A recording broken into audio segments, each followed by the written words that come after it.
Hello and welcome to the premiere episode of Torrid Intentions, an open forum that is like a religious experience. So gaze off your knees. I wanted my first show to be something educational, fun, provocative, tantalizing, everything you could remember in a show. But due to a recent family tragedy, I felt it necessary to redo and rewrite the first show. See, about a month ago, my younger brother committed suicide. And to respect my family's identity and to respect their privacy, I will not be using any names. My younger brother and I were not very close, but I was always very proud of him and his accomplishments. I would constantly brag about him. Straight A student all through school and 2 years away from being a doctor. He was a quiet guy with a sense of humor all his own. Even though we were not very close, his death has made me think if there was something, anything I could have done. Was there something I missed? See, these are questions that will never get answered. I know how I used to feel about suicide, but actually knowing someone, especially someone that close, puts a whole different spin on my outlook. I hate the quiet times because that's when the questions start. And it usually starts with, what drives a person to do that?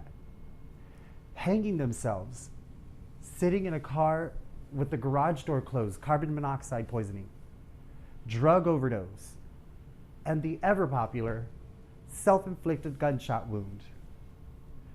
I wish I knew what was going through his mind right before he did this. Did he give himself a last meal? Did he go out and do anything outrageous, anything spectacular for the last time or for the first time? How long had he planned this out? I want to hear from you all out there. I want to hear if you had anyone close to you do this. And how do you cope with the questions or the lack thereof answers? And how do you cope with the absence?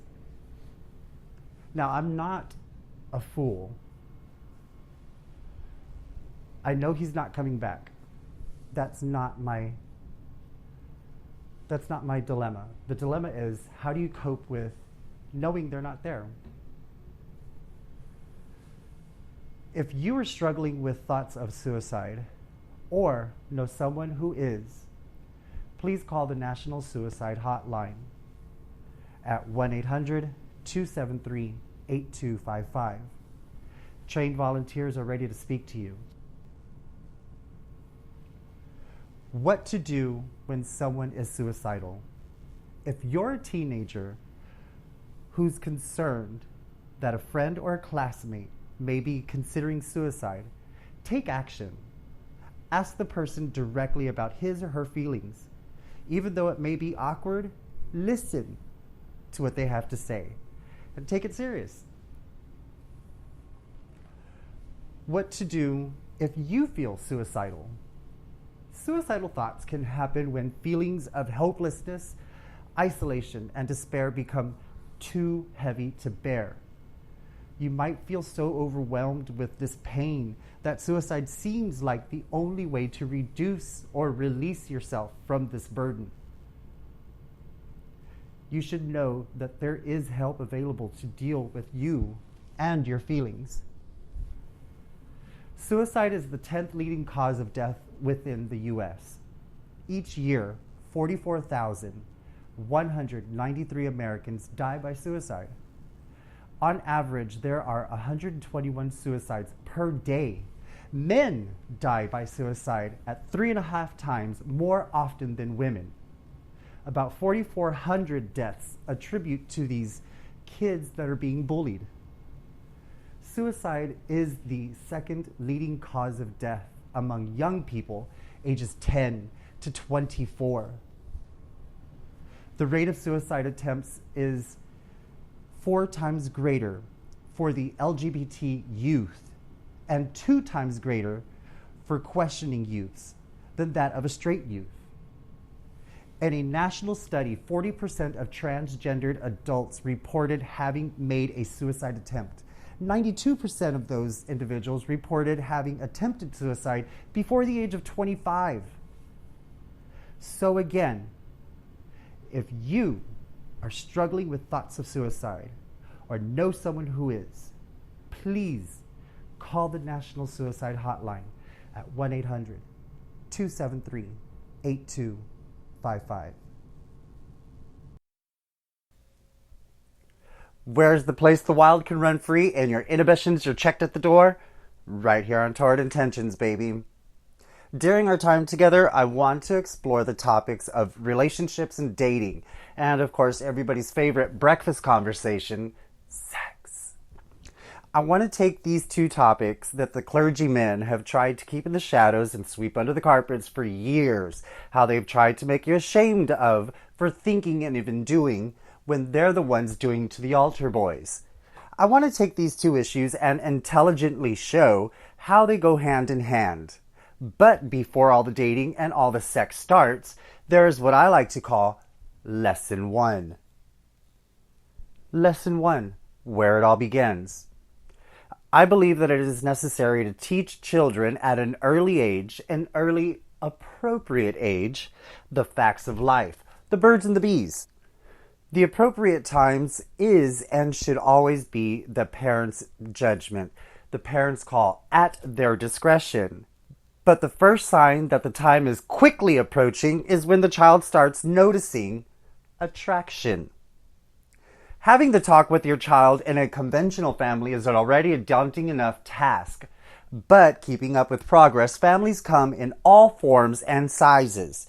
So, in the event of an unconditional family, how would two fathers explain to their daughter about the changes she's going through? And how would two mothers explain to their son about the changes he's going through? Now, personally, I believe that a boy should always hear it from a man and a woman should always hear it from another woman. But things don't always work out that smoothly. So, when having the talk with your child, it is important not to dumb down key portions of the talk. Perfect example. It's called a penis, not a wee-wee.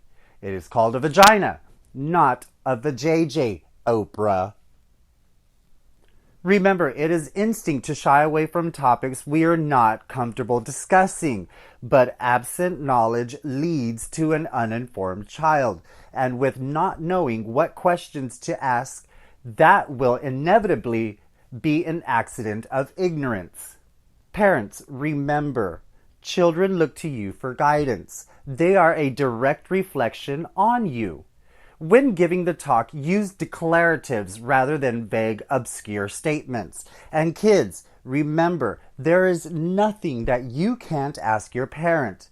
Whatever it is you're feeling, whatever dirty little thing you're thinking or doing, keep in mind, your parents were children once too, and I can almost guarantee that they have done or thought of the same things you do. But if you're still scared or embarrassed to talk to your parent, believe me, I know, find an adult that you can trust. A guidance counselor, a gym teacher, or better yet, your school nurse. And don't worry, greasy faces and pimples don't last forever. Unfortunately, girls, the same can't be said about boys. Once a boy hits puberty, he has just become eternally dumb. Puberty is a scary thing, but it is just a blip on your map of life. But it can also be a beautiful thing. Here's how. Parents are scared of children hitting puberty because it's a sign that they're growing up way too fast. Where did the time go? But it is also beautiful because at the end of it all, you know you can sit back and look at what you've created. And you can say to yourself, that is the friend I have been wanting. I know this because it took me 29 years to realize that my mom has been right all along and has become my best friend. So, with that being said, I would like to dedicate my first show to her. I want to say thank you, Mom, for always being there and always telling me that I can become anything I ever wanted to be. Whether it was Mary Lou Retton, Madonna, or the Macho Man Randy Savage, you never said no. You always opened your arms and your heart and told me the sky is the limit and nothing can stop you but you. I hope I was something that you were able to brag about as a kid and something to be proud of as an adult. Well, that's going to do it for this week's podcast. I want to say that I'm only going to be able to upload a new show about once a week until I get my schedule sorted out. So look for Mondays for that new show. If you liked it, subscribe. If you don't, or if you have any comments, questions, or concerns, believe me, I am open-minded and open to suggestions. Email me at torridintentions@gmail.com. Until next time, I am your host, Austin Fox, saying, whatever your intentions, make sure it's a torrid intention. Have a great day.